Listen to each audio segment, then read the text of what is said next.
Добрый день, мои дорогие друзья! Вы на канале Астрология доступна каждому. Меня зовут Оксана Семенович, я автор и ведущий этого канала и ведический астролог. И сегодня у нас с вами прогноз на февраль 2026 года для раков.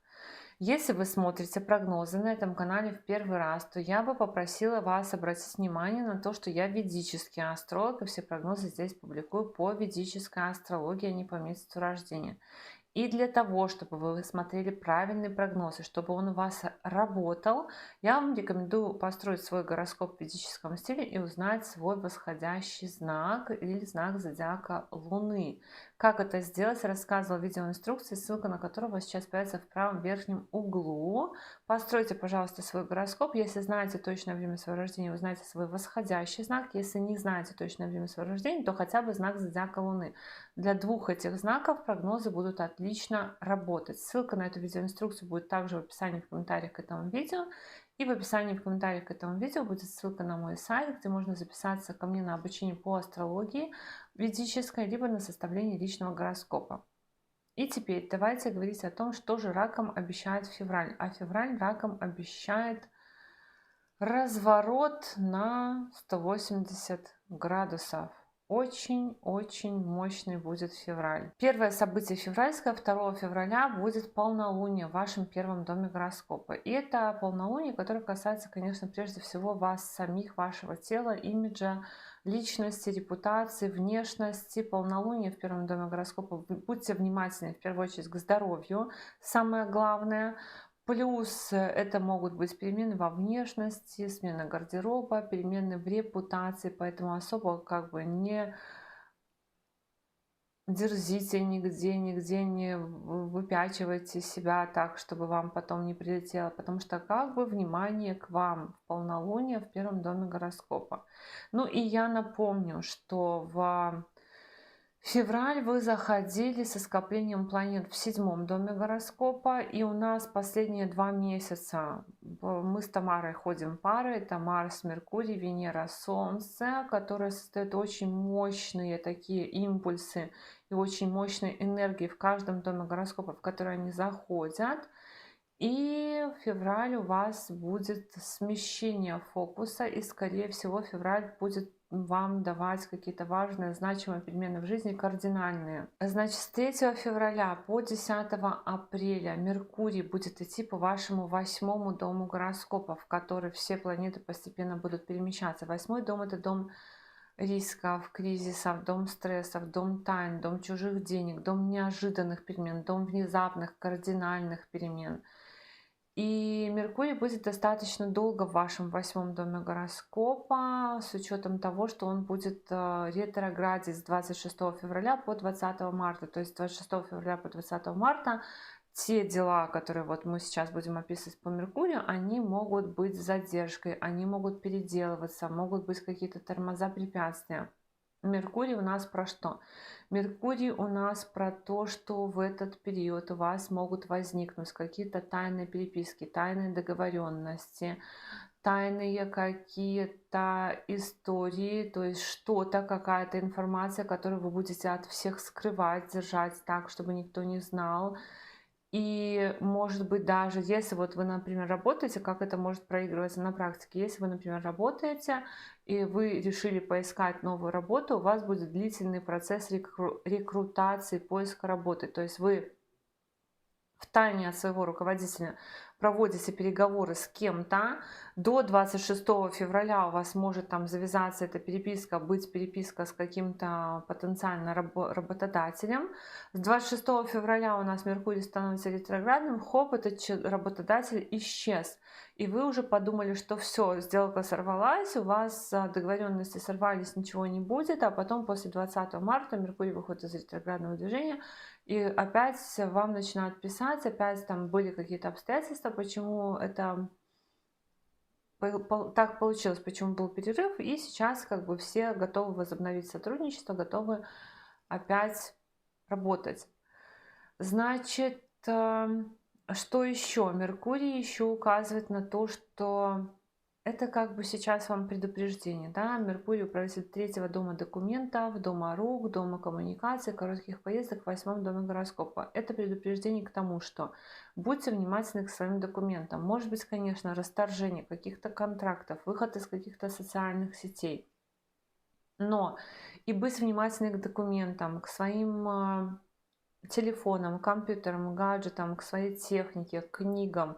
То есть не разбрасывайтесь, не ставьте чашку с кофе возле компьютера, ничего не делайте того. То есть соблюдайте технику безопасности в этих вещах, потому что под вопросом вот эта вот безопасность техники, гаджетов, телефонов, ключей, компьютеров, книг, документов, таких вещей. Аккуратно переходите дорогу, внимательно будьте за рулем.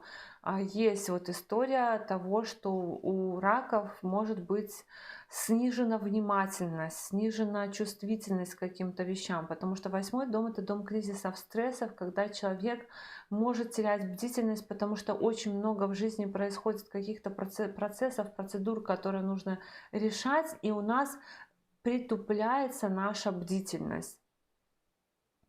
И это касается и в поездках какие-то вопросы возникают, и вопросы какие-то могут возникать, которые вам нужно срочно решать, связанные с закрытыми организациями, то есть с санаториями, с пансионатами, с больницами, с какими-то фабриками, закрытыми заводами и так далее. То есть Меркурий у нас создает такую суету по восьмому дому гороскопа, суету, связанную с стрессами, с рисками, с кризисами, с каким-то хаосом.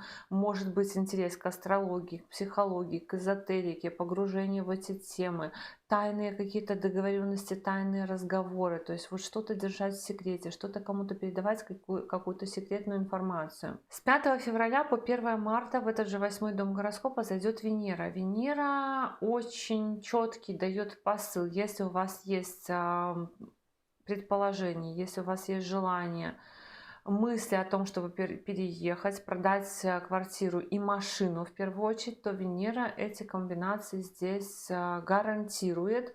То есть Венера указывает на то, что в этот период транзита Венеры по восьмому дому гороскопа может быть продана квартира, машина, может быть кардинальный переезд, может быть расхламление, выбрасывание вещей из дома, какой-то не косметический ремонт, а вот, как это говорится, генеральная уборка, когда все нужно почистить, разобрать, перебрать, особенно одежду, отдать какую-то одежду, украшения, как будто бы все выносится, переносится, то есть, может быть, перевозятся вещи и все в таком роде. Ну и берегите, конечно, опять же, мочеполовую систему, потому что Венера по восьмому дому гороскопа идет. Берегите зубы, не пейте очень холодное, горячее. Все это у нас еще в аспекте на второй дом гороскопа, то есть второй дом — это дом питания, поэтому не экспериментируйте с питанием, в том числе по этим транзитам. Но Венера по восьмому дому гороскопа, она может давать рост доходов ваших партнеров, если вы в отношениях, либо партнеры могут каким-то образом вас тоже финансово поддерживать по этим транзитам. 13 февраля по 14 марта еще Солнце заходит в ваш восьмой дом гороскопа. Солнце в восьмом доме гороскопа проясняет что-то, что связано с доходами ваших партнеров, проясняет что-то, связанное с намерениями ваших партнеров, с распределением денег в семейном бюджете. Если вы не в отношениях, то это может быть какая-то информация. Знаете, вы узнали, сколько зарабатывает ваш коллега, или сколько зарабатывает ваш какой-то помощник, напарник. Солнце в восьмом доме гороскопа указывает на большие траты, на большие расходы, на то, что вы можете... Ну, тут так, и вы вроде как своим партнерам можете деньги давать, и партнеры могут вам деньги давать, но как будто бы все равно аккумулируется у партнеров. Партнерам много денег может быть нужно, может быть партнеры собираются что-то крупное покупать, и вы это как бы... Но если вы не в отношениях, и вам напишет какой-нибудь мужчина или женщина какая-нибудь с тем, что они в вас влюблены и им нужны срочно деньги, то, пожалуйста, не надо никому ничего отправлять, потому что здесь есть тенденция на то, что вы можете просто вот так, не глядя, какие-то деньги отдать, не подумав. Очень опасная такая комбинация.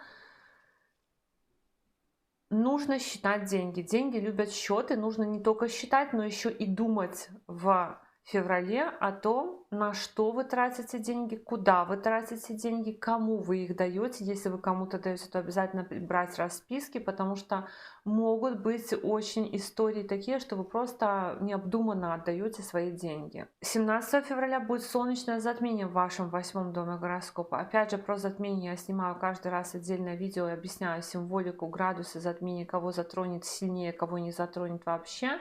Поэтому в целом затмение в 8 доме гороскопа кому-то может дать хорошие, значимые результаты, либо просто значимые результаты, кому-то вообще очень незаметно. Но затмение в 8 доме гороскопа — это период кардинальных, важных, значимых перемен. Либо это вопросы наследства, налогов, страховок, вопросы получения каких-то незаработанных денег, вопросы доходов партнеров, вопросы какого-то риска в вашей жизни. Но я не рекомендую вообще в феврале рисковать и вступать в какие-то спорные истории, то есть не заниматься травмоопасными видами деятельности, высокорисковыми видами спорта.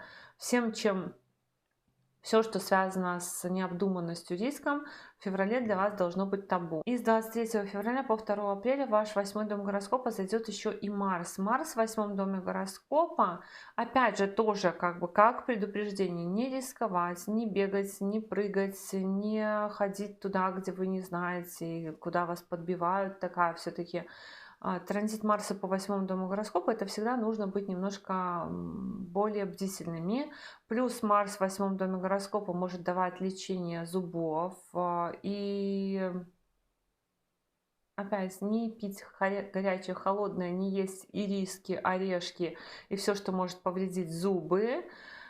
Потом Марс может давать очень сильное желание бросить учебу, если вы учитесь, уволиться, если вы работаете. Какие-то стрессы, связанные с работой, могут быть, либо какие-то тайны, связанные с работой.